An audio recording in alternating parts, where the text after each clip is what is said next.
Last night on ESPN, you saw the latest college football playoff rankings released. As expected, LSU is number 1, Ohio State is 2, Clemson. Alabama falls to 5, Georgia's in at 4. Let's take a look at some of these teams here. Alabama in unfamiliar territory at number 5, tied for its second worst playoff ranking ever. The Crimson Tide has never been ranked lower than 6th. LSU is also in unfamiliar territory. Tigers occupying the top spot for the very first time. They're the only SEC team not named Alabama to jump to the top of the playoff rankings.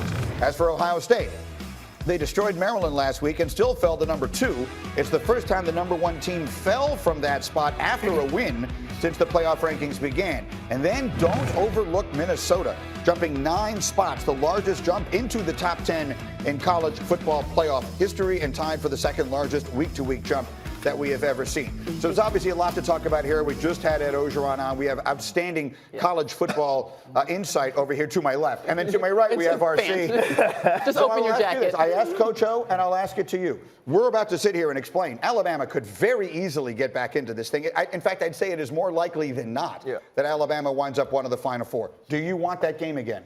Heck no. Listen, I'm a fan, but I ain't stupid. Right? We don't want to play them again. We've seen this before. 2012, it's the game of the century. We go there and win, and I'm screaming, please put Oklahoma State in. They deserve it. I knew Oklahoma State didn't deserve it. I knew they weren't the second best team, but I knew we could beat them, and I didn't want to see Alabama again. And you said they have the 5th invite to a 4-team party. Right. That's not what it is. You know what this is? This is when you're a diamond member or a platinum member, and they know you're supposed to be in first class, but you don't have the seat, and they walk over to you and say, Mr. Clark, you'll be fine. Somebody didn't check in for first class. They're just waiting to put them in because they know that's what they want. Do they say that to you? Yeah, they do. It's like a personal experience. Right, that's what it sounded like. But seriously, explain how that happened. How is it that happens?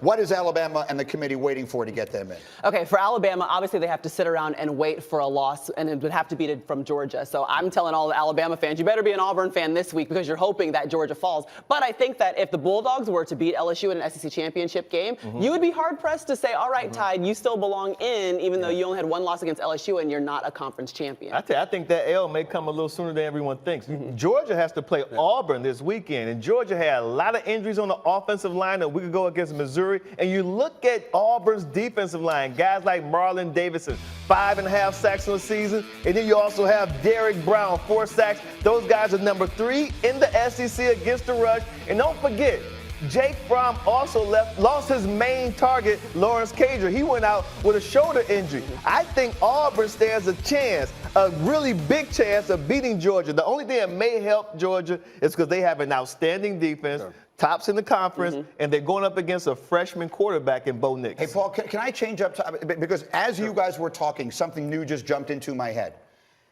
Things happen sometimes that are not expected. Ohio State has very losable games coming up on their schedule. Clemson, it would not seem to, but they could fall by the wayside. Right. If Ohio State and or Clemson were to fall by the wayside, there's a path for 3 SEC teams here to at least have an argument. There's a legitimate path for the argument to. I don't know if they would do it, but there is heads a exploding. Right. No, yeah. Right now, as we speak. Well, is there or is there not?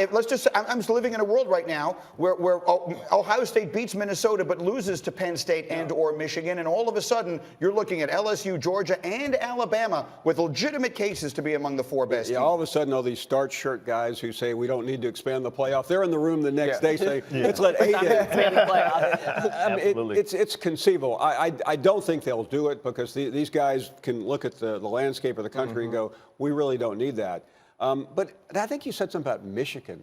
Michigan started the season one of the favorites, and we all forgot about them. But they really are in a really strong position here. I mean, that game is Ann Arbor, at Ann Arbor. Ohio State has been flawless. So there are a couple of things going on. And one more thing, Greeny. Yeah. The Pac-12. Another person at this panel wrote them off for dead. You. I need to go into the funeral business as many people as I declare dead on this show. But they have a shot. Oregon is the team that I think has a legitimate chance because their 1 loss is to Auburn. And if we're going to have a whole conversation about the SEC 1-loss teams getting in, and that's their 1 Auburn's loss. everywhere. Auburn's a big player. They are. They're the key to biggest all of player. it. Yep. There's so many things to be said about Oregon. Oregon lost 1 game by 1 play to Auburn in August. Yeah. Right. And their athletic director is the chair of the committee. Correct. So Oregon's is. So there's a lot to be said about that. And there's one more thing I need to mention. All right, I have this sheet. The sheet Everyone knows I love the sheet. Yeah. Man, I'm It so has tired of all this this sheet. information. What does the sheet say? I just want to show you the top 4 teams in America right now by strength of record, okay? This is the teams that have accomplished the most so far this year. Look who's 3rd and 4th. I know. Baylor is 3rd, and as Maria and Desmond well know, because they'll be there this weekend, Baylor's playing Oklahoma this weekend, so that's going up. Yes, sir. Baylor cannot be left out of this conversation. That would be a ratings bonanza, wouldn't it? I hear you. But that can't be the way they decide this stuff, right? If Baylor wins out, they can't leave them out. Don't forget, they have Oklahoma and they have Texas too. So they will have a You can't leave Baylor out. Baylor very wins out strong for that. strength of schedule. But they're going to wait all the way to the end to see if Baylor wins out before they put them in. Yeah. Listen, it is the best thing about the sport. It leaves you endless area for conversation, and we'll continue conversating about it as we go. Meantime, to the NFL and the simple phrase, how about them Cowboys? Coming off a tough loss to the Vikings on Sunday night. And as always seems to be the case after a Dallas loss, questions popping up about Jason Garrett's job security. Jerry Jones always has something to say. I don't know that I have too many weeks regarding the Cowboys that I'm not disturbed. Usually the one that gets the most blame and gets the most credit for the loss, if you will, to be clever with my own structure, is the coach. Then you probably got the offensive coordinator, and I'm not trying to be trite, and then you've got the quarterback. And those guys usually are the ones that get it on the head the most. Fascinating stuff in a variety of different ways, and you just look at their season, and they just haven't beaten a good team this year, and obviously they lost to one terrible one in the Jets. So it's the Cowboys feel to me, as we bring Dominique and Dan Graziano back into the conversation here, and I want to start with you, Neek, because you have been going back to last year a supporter of Jason Garrett on this show at a time when the world had him fired. You were supporting him. But at least to this point, it feels to me like the Cowboys are less than the sum of their parts. And if that's the case, it's usually the coach who pays the price. Yeah, I think Jason Garrett, it's hard to celebrate or appreciate Jason Garrett for his on-field tactician skills. And it's also hard to see him as some rebel-rousing leader that everyone wants to get behind. But there's one thing in Dallas that cannot be changed, and that is Jerry Jones. He's a difficult person to work for and work with. And the reason why I find some way to support Jason Garrett is he's been one of the most successful coaches.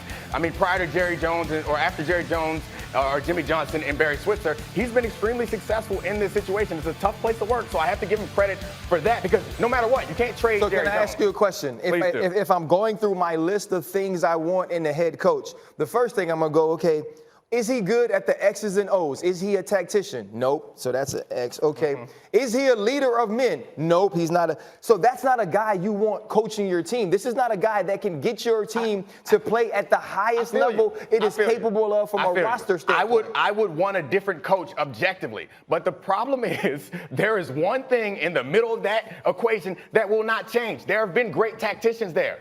Bill Parcells was there. There have been great tacticians. Wade Phillips was there. There have been great tacticians and great leaders of men that have not had success because they butt heads with Jerry Jones. Dan, weigh in on this because I think the world is expecting to see something happen here. Right. And Dominique's right, though, that it's a unique situation. And part of the reason that Jason Garrett has lasted, by the way, he does seem to be an okay leader. Like throughout the week. He doesn't shine on Sundays. Yeah. But, it seems there aren't a lot of... I'm with you, Ryan. I'm with you. Like, how many times, I don't... Is part of the job not Monday to Saturday? This man just Is said part of the he's job a not good Monday to leader Saturday. when nobody watching. That's what we just learned. Does that not matter? You've been in the locker room. Sundays matter, but Sundays matter. Of course Sundays matter. The And I'm not Sundays- sitting here saying they don't. Right. My point is it's a unique situation. You have Jerry Jones wants a certain kind of coach. He loves this guy, and Jason fits exactly. He's not going to try and grab some of the attention Jerry wants to get. He fits the structure there, and people need to understand that matters. Even if it doesn't matter to Ryan Clark or to the typical Cowboy fan, it matters to the people running the I Cowboys. fully understand everything both of you are saying, and yet if you were to look up in the dictionary the term damning with faint praise, it would be literally everything we're saying about Jason Garrett. That's right? why, It's everything. And so Is Jerry Jones going to change? Here's the other point. Is he going to change? Here's my hopes. I don't mean to be Paul Feinbaum and work at a Oh, you don't funeral wanna do home. that. I don't want to be morbid. absorb it. But Jerry Jones is going to have to come to grips with mortality. Not sports mortality, but his own mortality. He don't care what happened after And if he wants a championship before that, like he says he does, he has to realize it's not about somebody grabbing headlines from it. It's about somebody coaching so well that they want to talk to them instead of Jerry. Jerry Jones is 137 years old, and he has had a very successful life operating the way he's been operating. He ain't changing, Ryan. So the coach needs to stay the same. The other thing we have to make a point of, Jerry Jones is not a week-to-week reactionary guy in terms of his decision-making. He admits he lives and dies with the stuff, but they were 4-5 at this point last year. They're 5-4. They're taking a big picture approach. They know it can get better, and they're not going to make any judgments till after the season Dak Prescott deserves all the money. All right, let me get on to something else. I just had to squeeze that in, sorry. You're just going to get that in no matter what. Yeah, had to. Let me show you the latest ESPN.com power rankings. These came out yesterday, and there were a lot of things in this that I thought were interesting. Among them, the Patriots are back in the top spot after the 49ers loss on Monday night. The Ravens are the number 3 team, according to our panel, in the National Football League. The next 4 teams, all from the NFC. Seahawks, Packers, Saints, and Vikings. And so, Nick, I'm coming back to you here because the AFC has been somewhat fluid all year. The NFC is just stacked, loaded in every conceivable way. Who do you trust? Who is the best team in the NFC in your mind? So Ryan's come over to me and understand that Dak Prescott is freaking great. I'm coming over to him and saying that even after that loss, the Saints are the best team in the NFC. And we talked about being a tactician. Sean Payton is that. That's fantastic. This defense is Payton. He's been great. Breeze is who Breeze is. The defense has been phenomenal this season. But let me tell you why I really like them. Because they are resilient. And that speaks to the culture that this coach has created. They had 2 heartbreaking losses in the playoffs in the past 2 years, and they somehow still come back every year and are tough. And a team like that, with the talent that they have and a quarterback that can frankly black out in certain moments, he has that capability, and a defense that can shut people down. I feel confident in that team more so than I do anybody else. You know, like just on Culture Wednesday, it's such a great bond, and I feel like we're all together. Yeah. And I was rowing this boat for the New Orleans Saints alone, and now that Dom's jumped on it, he's gonna have to take one of these oars for me, because my thought was, I've watched this team with Teddy Bridgewater, and I saw them, and I said, when Drew Brees gets back, oh my goodness, because they're going to be so much better offensively. And actually, Drew Brees has been back, and I like them better with Teddy Bridgewater. And New Orleans, I'm not saying that Teddy Bridgewater is a better quarterback than Drew Brees. But what I am saying is, you see how reliant they become on him. You see how much they focus on making sure Drew gets his throws. And then Alvin Kamara comes back, and they force feed the ball to him when Latavius Murray was really a guy that was a driving force as to why they were really good with Teddy Bridgewater. Sean Payton has to get back to that. Sean Payton has to get back to understanding that Michael Thomas is the best player on this team. Make sure he gets his touches and you move on from there. I believe this team is still the best in the NFC. I still believe this team is the best in the NFL, but they have to be better offensively than they were the last 2 weeks. I mean, football is a physical game, and football is a very strategic game, but it's also a very mental and emotional game. And I think that they have earned that respect, that they are one of the toughest mentally and emotional teams we have in the NFC. And that I can believe that. I can rely on that. I was high on the Packers early because their improvements on defense, but their defense has not been as good as I thought it was going to be. So I love Breeze and the Saints. So those are the teams at the top of the NFC picture. As far as the AFC is concerned, there's a team that we all left for dead that is right back in the thick of things. Maria. Yes, let's talk about those Steelers and row your boat down here, RC. I see he's channeling his inner PJ Fleck. The Steelers, they've won 4 straight games and currently sit in the 6th playoff spot in the AFC, a position no one was likely expecting after losing AB, Le'Veon Bell, and of course their whole entire quarterback, Big Ben. Take a look at their remaining schedule. The Steelers are FPI favorites in 4 of their final 7 games, and in 2 of the games they're not. They have a 45% chance or better to win. Tomorrow will be the Steelers' first road game in over a month, and back when Delvin Hodgers won his first NFL start in a 24-17 victory over the Chargers. Maria. NFL, hi, I'm Maria Taylor. Good to be here. All right, guys, let's walk through how the Steelers got here because, like we said, we pretty much left them for dead at the beginning of the season, but somehow they've managed to be FPI favorites in 4 of their last 7 games. I can be honest, I'm not just a friend of Mike Tomlin, I'm a huge Mike Tomlin fan. And I remember when Big Ben Roethlisberger went down, I was excited. And I was excited because I was like, whoo, This gives my guy another chance to come back and coach next year because they're not going to expect much from him. Well, I was the fool because Coach Tomlin has proven that he is one of the best coaches in the NFL, that he deserves to be in the Coach of the Year conversation. You look at what this team has done. They go out and they get Mika Fitzpatrick, a trade I wasn't necessarily excited about because I felt like they would need something in the draft. He's better than any offensive player you can draft or any defensive player that you can get in this year's draft, and this defense has carried this team. And another huge thing is once Coach LeBeau left, Mike Tomlin became a huge force in what this defense was to become. They're heavy zone now. They have the players rushing off the edge, and this is a team that can get to the playoffs in one of his best coaching jobs of his career. This is part of the reason why I'm so adamantly opposed to tanking,